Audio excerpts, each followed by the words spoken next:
Sikhuluma ndoda ungathuli inkinga degibe la. Sanibonani babukeli bekhuluma ndoda ungathuli ezindaweni zonke ezindaweni ezihlukahlukene. Nihlele naye uChaplain Thabethe namhlanje. Ngiyanibingelela nonke emakhaya, ngibingelela abobaba, ngibingelela abomama, ngibingelela wonke ongumlandeli nesupport lekhuluma ndoda ungathuli. Angihambi ke ngingedwa namhlanje. Hamba nobaba uLusinga. Usinga. Baba Usinga, sawubona baba. Sanibonani ekhaya. Ya, niyaphila? Singasho njalo ukuthi siyaphila. Hayi siyabonga. Yeah, uNkulunkulu savumile. Ya, siyabonga. Yeah. Bengisacela kakhulu ukuthi ubabingelele ababukeli emakhaya. Ngithi ngithathe lethuba ngiyabingelela ababukeli emakhaya. Ngibonge futhi ithuba ukuthi nginikezwe akusubani o invitewayo to come and azonikeza ulwazi oluncane ngama topics nje affect umphakathi. I'm so humbled ngale nto le. Ngiyanibingelela kwangathi you can enjoy this interview and then learn from it. Right. No, siyabonga baba. Konje Usinga ubani? Usinga, it's the son of the soil. Okay. Usinga, it's a young man. It's someone who was born and bred like Malahleni. Yeah. Akaville. Okay. I think ngilandela umlando. Yeah. I was born the year forced removals. Family yasekhaya isuswa in a place called the Banana. Okay. Banana ngale la kuyiDeljudo manje. Oh, okay. Deljudo nala ngale Model Park. Yeah. Yeah, kuma plaza lapha. In fact, Deljudo kuyiplaza like empty stand camp. Yeah. Banana bengale ku Model Park. Bayibiza iSeku namanje ungayichecka iSeku Vater. Oh, okay. So mina ke when they were forcibly removed from that site, I was born in 1972. Akaville isabizwa iLos Mecheri. So I was born here. All right. And grew up here, but furthered my studies in Lowveld and Limpopo. Okay. And came back home to teach. Yeah. Because I went and qualified to be a teacher at Giyani College of Education. Okay. Then I came back and I was offered a chance of working with learners. Okay. And since then, I think now I've started teaching in 1997. 97, all right. 1997. I then grew in the system. I became a principal in 2010. And I was a principal at a school in Kopana. Okay. Which was also known of its issues, I remember that. You remember that? Yeah. So I contributed my skills, and I hope we managed, to change lives. Okay. During that era. Yeah. And then I was requested by the department to go and assist Witbank High. Okay. That's where I am currently. Yeah. At the present moment, in Sapete Corner as a principal. It was from 2015 to date. Okay. Yeah. So as a principal, I'm now 16 years as a principal. Oh, okay. Yes. No, unolwazi. Yeah, ulwazi ungasho 16 years. Yeah, 16 years, yeah. Yeah, 16 years. It's a long time. Yeah. Yeah. At the helm of a school. Yeah, ne. Ayisiyabonga. Sike saba ne topic lana no Mr Masilela yokulimala kwamadoda. But angeke manje ngithi amadoda kuphela. Ukulimala kwendoda nokulimala kumuntu wesifazane. Njengomuntu osebenze nabantwana osebenza ngabantwana saye realize ukuthi noma ukulimala akuqali manje sesikhulile. Silemala sisisebancane noma sisakhula sisesikolweni. But ama results okulimala kwethu abonakala kakhulu masisilapha phezulu. Seshadile sesikuma relationship sibe kuma relationship at different but ipoint ukuthi umntwana noma umuntu ulimala sisemncane. Njengoba usebenze nabantwana usebenza ngabantwana abantwana abalimele esikolweni ama symptoms wabo sicela singene kuma symptoms abantwana ukuthi umntwana ulimele esikolweni ama symptoms wakhe imaphi. Yeah, maningi ama symptoms. Okay. Maningi ama symptoms yomntwana o affectwa I upbringing.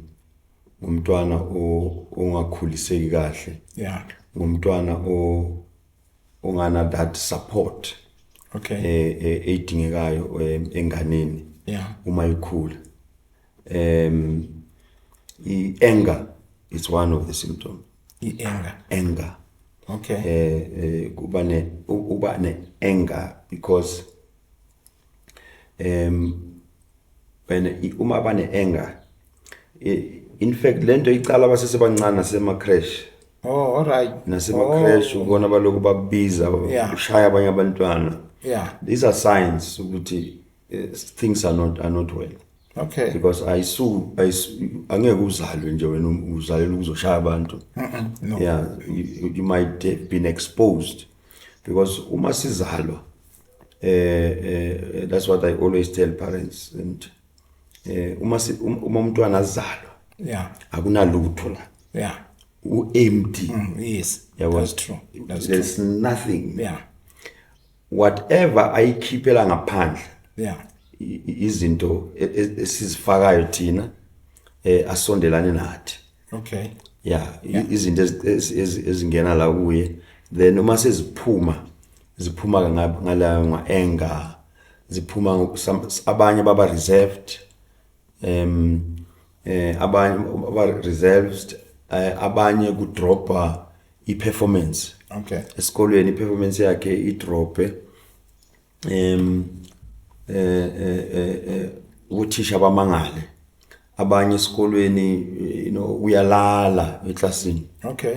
Classini uyalala ngoba I'm sure ekhaya isikhathi sokulala maybe or uhlala etavern kune tavern ekhaya or kunomsindo ekhaya or kuya bahlalela ukulwa. Akalala ekhaya akalala masekhaya makufanele afike esikoleni afunde uyalala. Kunye exposed to ama drugs basesebancane. Okay. Yeah, maba exposed to ama drugs basesebancane futhi caused by maybe peer pressure iyenza ukuthi umntwana behave differently. Yeah, so among others again physical abuse. Physical abuse can be the cause. Kuba too harsh emntwaneni. Abe abused umntwana, verbal abuse yabona izinto engasho ukuthi abanye abantwana they will even say to teachers athi I hate athi angifuni ukufundiswa uthisha wesifazane. I hate women. Yeah. Bayibona lento le at the level of basic education. Yeah. Beka lo muntu lo mfana useselaye wo grade 8 grade 9 at I hate women because of something maybe someone did to this child yabona or this boy. Yeah. Besimabona female teachers ungathi is traumatized. Yeah. Yabona ukuthi ngathi naye lona is a woman who will do the same thing. So we have such cases, and yeah, I think among others, ngasho ukuthi those are some of the cases. Yeah. That if they are not managed well, obviously they will affect the boy child. Okay. At a later stage. Yeah. And okunye, if abazali bayalwa or ubaba ushaya umama ekhaya, the impact emntwaneni lo, divorce, the impact futhi more especially in fact the divorce is the impact is in both the girl child and the boy child. Okay. Yeah. The baba affected kakhulu kula ma issue. Yeah, this is so touching. Yeah. And izinto enizibona daily. Izinto esizibona daily. Yeah. Daily, that's why I would advise teachers ukuthi labantwana, they are coming from different backgrounds, they are coming from different families. You must not rush uma ufika eklasini and pretend as if everything is well to all of them. You don't have to. You must ask them, how are you? Develop a relationship with this labantwana so that back trust to even come to you and open up to you. Okay. Yeah. So they must not see you as a stranger. Yeah. You must develop a relationship. Ube nje umngani wabo. Because a school should be a safe place for them. Yeah. A school akufanelanga ukuthi uma asekhaya kunenkinga ekhaya nasesikolweni futhi kunenkinga ekhaya, because thina as educators we are failing. Thina sibuye sifundisiwe ukuthi siba attend kanjani yabona. Yabona, so I will always workshop teachers and tell them, please, relationship obanayo now, know them by names. Very important. Know them and be concerned about ama behaviors nje ngathi are strange, but concerned iba ne one on one naye. Yabona. Okay. And you'll be able to win umwine as much anama challenges ekhaya umwine ukuthi afunde. Okay. Than uba treating like same, they are the same. They're not the same. Yeah. As if, all is well. Yeah. All is well. Yeah. Yeah. And then the behavior. Ngicela uchaze kancane ngendaba yebehavior. Ukuthi ibehavior yakhe iba njani esikoleni? Uba abusive? Yeah, like I said, behavior yakho include anger. Anger, unama anger issues. Yeah. Bullying abanye abantwana. Yeah, bullying is also rife. So and then sometimes will also disrespect teachers. Okay. Disrespect, those are some of the behaviors sesizibona ukuthi okay but I mean omunye umbize ubize nabazali, I disrespect even the parents in front of all of you. You know, atshele mama akhe ukuthi when you are the last person in front of us, you are the last person when to talk to me or to do whatever. So we are going to it's a behavior that is coming from home and say esikolweni manje, and kuba difficult to teach because nangu umntwana phela sibiza nabazali ukuthi come help. Nice situation, but the way akhuluma relate na parents is even nisalani mangele nonke ukuthi wow. Those are the things. And then bese manje niyisenglisha njani ke maka anga respect umzali wakhe, anga respect nabo teacher la esikolweni sesayibona phela sekaba expose manje. And then bese nina esikolweni sathi nina esikolweni nimhendlisha kanjani lo mntwana loyo? it's very difficult. Yeah. It's very difficult. Firstly, uma sibize umzali, we siya recommend Okay. ukuthi amise kuma psychologist, Yeah. because ku affecteke ingqondo ngisho. Okay.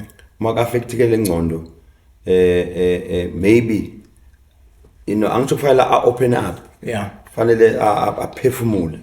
Okay. Maybe la esikoleni akekho umuntu amtrustayo, that's why behave ngalendlela behave ngayo.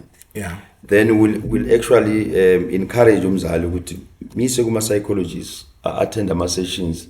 Psychologists are trained to understand exactly ukuthi affecteke kanjani, yini abangayi recommenda ukuze umntwana asizeke. But we have also teachers esikolweni, sicala lapha esikolweni, you are LO teachers, life orientation teachers now. We also have bakhona nje abotishara who are very good in talking to abantwana who are gifted. It's also a gift, Yeah. Ukuba nesineke nabantwana, abantwana bakhone ukuza kuwe and open up, and then yes. Yeah. Yes. And then kubo teacher bona balithola usizo na le trauma counseling, because nabo ba affected, lento yaba affecta nabo. You see, eyibhedlela kugcwele kakhulu othisha. Yeah. Kuma mental institutions kugcwele kakhulu othisha. Yeah. Kuma njengalapha kuma high hospital. Yeah. The number of teachers who are there is big. And it's big because our teacher abayitholi debriefing. Yeah. That's the thing. There is no debriefing abayitholayo, and abanye nabo at the long run ya affect. Bese nabo uma iba affecta bangasabi productive in raising their own children. Yeah, ne? Yeah, because I'm sure before you are a teacher, you are a parent. Yes. Now you must also go back and do what is right at home. Yeah. But because your mental state is exposed to these things every day, many years, Yeah. your mind sometimes give up, and then affect nabakho abantwana. Yeah. Yes. Ungabi nesineke kubo, ungabi nesikhathi to listen to them and understand them and be patient with them. Manje shuthi le problem is lidela ekuthenini ku affecteka umntwana, ku affecteka uthisha nomzali also. Yes. Naye uyalidinga usizo. Umzali uyalidinga usizo. Yes. So kumzali kona kukhona lana nisiza khona umzali or beningafinyelelanga ekusizeni umzali. The only times siba nama meetings lana siba nama where we meet parents. Yeah. It's when siba nama parents meetings. Okay. Parents meetings, and then masibanikeza feedback, sikhulume ngazo lezi zinto. Yeah. Some parents, they do learn in the process. Okay. But akuna a special ngasho occasion where we say now we are focusing in helping parents who are affected nabo kule process. Okay. But uma beze esikolweni we do talk about these things. Yeah. Yeah, ukuthi kunabantwana abane-anger, kunabantwana ababhulisha abanye abantwana, and okubhlungu ke laba abeza nama drugs abantwana iba bhlungu leyo, ngoba uma ubabuza abazali ukuthi labantwana laba basuka kuphi, why as parents asikho aware ukuthi umntana muthengisa ama drugs esikolweni? Yo. Why singabe aware? kunabantwana who will go out, come back on Fridays drunk. Esikolweni. No, ekhaya. Oh, okay. Yabo. Yeah. Esikolweni vele will. Esikolweni kunama incidents.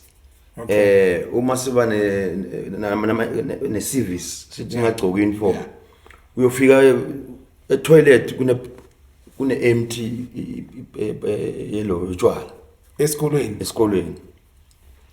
So uzibuze ukuthi uyithenge nini le bottle ulithenge nini, where were parents, are parents aware?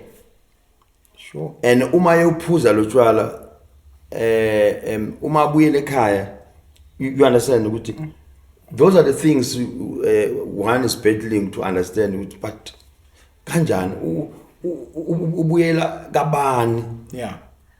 Uya kabani njoba eza aphethe utshwala, obviously uzothi makabuyele ekhaya adlula aphuze futhi. So why is this thing allowed? So those are some of the issue. And already if abantwana they are now exposed to such things at that age, vele lo mntwana impilo yakhe yonke will be like that. Yeah. As a father naye yabona bayibona ukuthi suka kuphi leyo nto. As a father naye seka nomuzi wakhe nomndeni wakhe will continue with this thing. Bayibona because it was not managed well asakhula. Yabona. So we are actually breeding a community of abantu who are abusing alcohol, because uma icala esikolweni, it's a behavior that is actually going to affect lo mntwana lo as a cool. Okubuhlungu manje is even girls abusing alcohol esikolweni, and even dagga, besingayitholi lento yedagga ezikolweni for abuma girls. But now it's rife. It's rife, and you ask yourself, where is this thing coming from? Okay. Yona makhuluma ngalendlela sokuvuleka omunye umnyango wabo abo driver babantwana laba baletha abantwana esikolweni.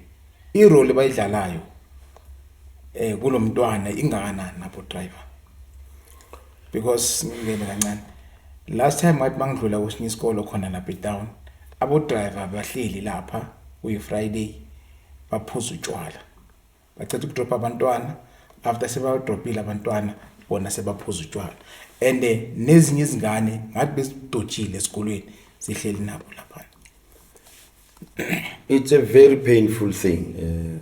Into ebuhlungu kakhulu leyo ngoba maybe asibi ne chance yokuthi sibamite we tribe. Okay. eWitbank High sizoba meet uma sivula. Sifuna ukuba ne meeting now. Okay. Obo driver are a very important stakeholder. Ecosystem yesikolo. Yes. They are a very important stakeholder. Laba abayenza lezi zinto ozishoyo, unfortunately they don't understand their role. So maybe we need to make them understand ukuthi phela nina nibaluleke kakhulu. If nina beningekho abantwana bebefika late, abantwana you are transporting labantwana from far nibaletha la. And fanele bafike ba safe, fresh. Look at the role that you have. A very important role. Ukuphasa kwabo kusezandleni zenu, as much as ukuphasa kwabo kusezandleni zabothisha, but nani uma umntwana umlayisha ekhaya, uvulele icala lapha ekhaya, uvulele full blast. Injalo. Yayibona full blast. Affect ama eardrums wakhe. Uma afika esikolweni, teachers aba attend the first period, they suffer. Okay. Because they must calm down lo mntwana. There was noise. pumped kuma eardrums yalomntwana. Yeah. So can you see ukuthi if udriver ngabe uyakunderstand lo ukuthi lo muntu lo fanele at the end of the day maybe bo driver kufanele babe nalento ukuthi how do you support schools labantwana ngibalayishaya bayi 15. My objective is to actually make them pass. Yeah. Kube ne competition yabo driver bathi ba compete ukuthi la bengibalayishaya bayophasa bonke because mina ngidiscipline mina ngiso. Yeah. So that the minute si reach a level where drivers ba understand ukuthi we are a stakeholder as serious esikolweni. Yeah. I don't think they will do that. I don't think abo driver abanye bangakhohlisana nalabantwana because we had cases where some girls bangayehli badlule nabo. Yeah. You understand? Yeah. So uyambona lo driver ukuthi aka understand I role yakhe. Yeah. Yabona I role yakhe is very very important but akafikisi lo mntwana esikolweni. Abazali who are paying him they think umntana ethu sesikolweni. Yeah. Kanti udriver kamfikisana. Usese lapho bo drive. I role yabo inkulu kakhulu abo drive. Njengoba echaza ukuthi nendaba si away. Ayikho into ebhlungu njengokuthi udriver udrop ka grade 11 ka grade 10 this year. Next year udriver umntwana umikise esikolweni. Usese nalo mcondo ukuthi ufanele kube sesikolweni lo muntu but sekamikisa omunye umntwana esikolweni. And then yasilimaza noma ilimaza lo mntwana lo namikise esikolweni because somehow naye uzomdisturb noma uzofuna ukumdisturb kuthi agcina dropile njengaye. No iqiniso lelo. Iqiniso and unfortunately these young drivers well abazali babo maybe isinkwa sabo and so on but unfortunately esikhathini esiningi abas assist. Okay. Abas assist they're still young. Yeah. Bayalingana labantwana. Bayalingana udrop ka grade 11 labe afunda na grade 12. They are still young to do that job. Driving needs maturity. Yeah. Driving actually needs maturity. Abanye I'm sure but driver without even a driver's license. That's true. Yeah, and abazali unfortunately they don't check all these things. Yeah. How young this person is, unayo driver's license, history yakhe in terms of driving. Yeah. That's why kuna lezi ngozi lezi esiningi ezenzakalayo yayibona because some parents don't even bother to investigate umntana uthathwa ubani. Yeah. As long umntana athi ngitholile transport. Yeah, iphelele Iphelele lapho. Yeah. Kuthi le transport is safe kangakanani? Who is driving there? Parents so uNkulunkulu ke That means uthisha umzali uthisha umntwana udriver kufanele babambane. Fanele baba. Yeah. Because these are stakeholders. Yeah. Ku education. Ku basic is stakeholders. Yes.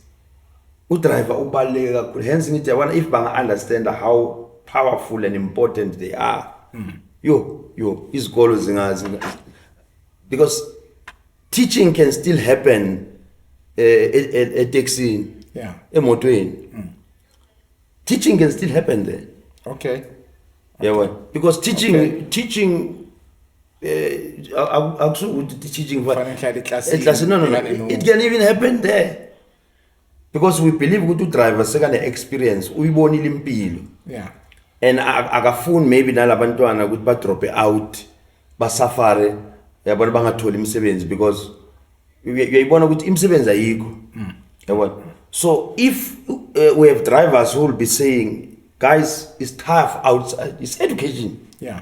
It's tough outside. Iban serious in education yenu. Iban serious in education yenu. We want to see you are succeeding in life. Yeah. If we can have drivers who are Tina would build from what Beba from a car. I mean, but naba suke ekhaya kushawa it's a Monday Yeah, ziyawa. ziyawa strong Yeah. Yeah. uyabona we must receive lo mntwana lo Yeah. and sifake education it's a Monday lo mntwana is already affected Yeah. uyabona so if drivers can understand how important they are it's like bona the fact they don't understand they are sabotaging the system Okay. yabona phela uma uyopaka lapha duze nesikolo ubheka ama drugs Yes. uphuza utshwala Yes. maybe udojise nabantwana Yeah. we are sabotaging the Hlala system sonke sibhema ama pipe. spam ama pipe Yeah. we are sabotaging the system yabona you were supposed to be the one because you know uma kuthiwa education is a societal matter Yeah.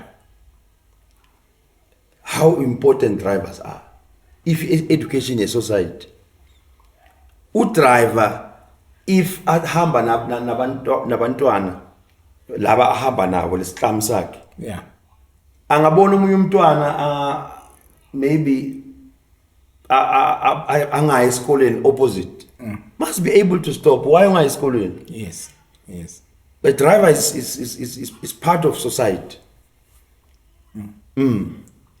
Uyezwakala. uyayibona so umsebenzi mkhulu I'm sure maybe eMalahleni FM must run these things kuti community you know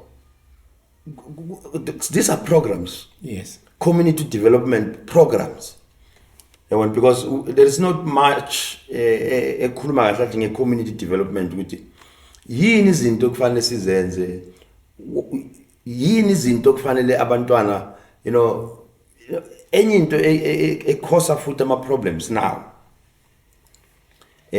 it's babysitting abantwana ngemali Okay. giving them lots of money Yeah. giving them lots of money it's a big problem we don't have time for them Yeah. and then we give them money hambane mall hambane kuphupa hambane Yeah, sinasikhathi ukubonda na. we aspondi now Yeah. yabona because it's very important ukuthi labantwana laba sibanikeze isikhathi sabo sibe nabo yeah but we are so busy we are missing in action and when we are missing in action as parents they baba influenced by Okay. abantu strangers baba influenced by strangers umntwana wentombazana must always must be closer kakhulu kubaba wakhe Yes. umntwana wentombazana kufanele ezwe legama love Yeah. from ubaba I love you my girl I love you my girl that weight angayizwa kwenye indoda Yeah. Yeah. akufana kayizwe kubaba Yeah. Yeah. I love you my girl so enye indoda yafika ngithi I love you Yeah, Akalazi akalazi, yeah, akalazi. then we'll be able to say but I know my father I grew up my father telling me Ijwayele lento yeah. yabo Yeah. but if we don't say those words I love you my girl I love you my girl angayolizwa somewhere Yeah. umntana nawo uba confused uzoba confused Yezwakala. Yeah, yezwakala. uzoba confused so nathi we contribute as fathers kulamantombazana ubona bo sugar daddy bathatha ama advantage Yeah.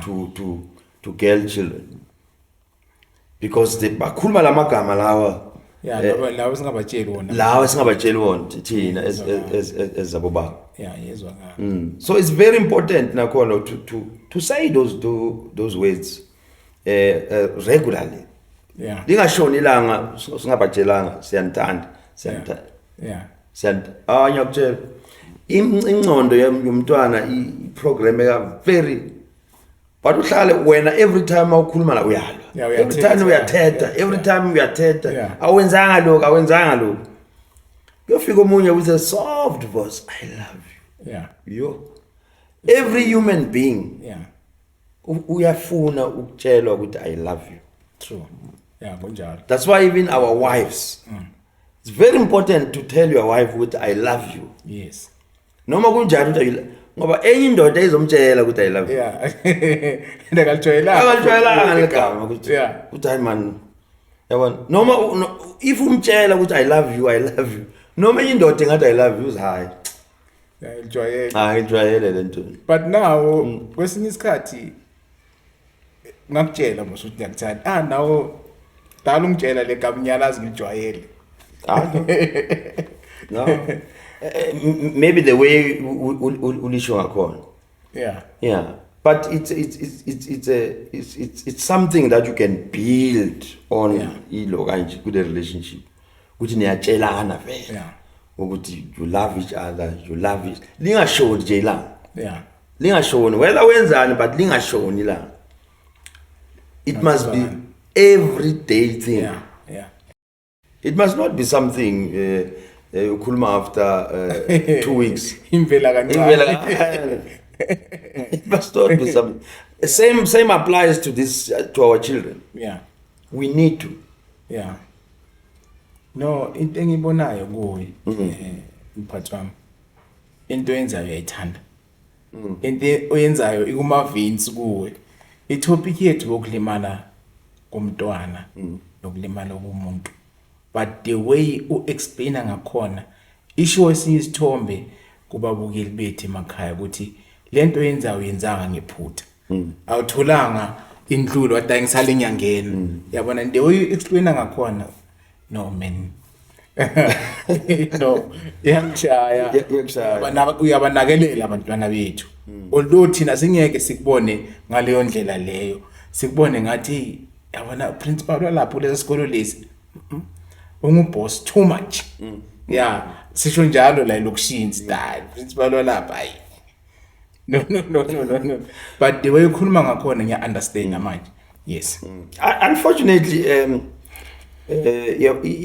iWitbank High see maths and science school. Yeah. And maths and science we are expected by the department. Okay. Ukuthi noma unebo maths lead here and there. Yeah.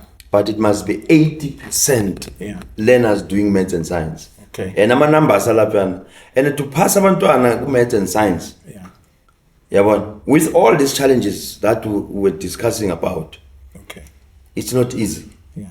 You have to be firm, whilst also understanding what they are coming from, backgrounds that are affecting education now. Yeah. All right. That's why I also encourage you to, if sibona futhi ukuthi ngathi lo umntana lo angeka pass. We encourage kune team encourage go and visit the family. Oh, okay. Yeah, ama home visits. Oh, we do home visits. Go there. You understand kahle kwenzakalani. Because into esibonayo like esikolweni it's something that wangathi ekhaya kuna something that is affecting umntwana. Okay. So we do home visits. Yeah. Yes. All right. Yeah. So even though that I'm a boss and what I don't know. UTP2 will tell you. Yeah. UTP2 bekayo uma ngisuke eKopalanga. Yeah. Ngo2015. Okay. Bekayenza grade 12. Oh, all right. Now it's my deputy. Wow. Wow, that's nice. That's nice. He was my deputy. Yeah.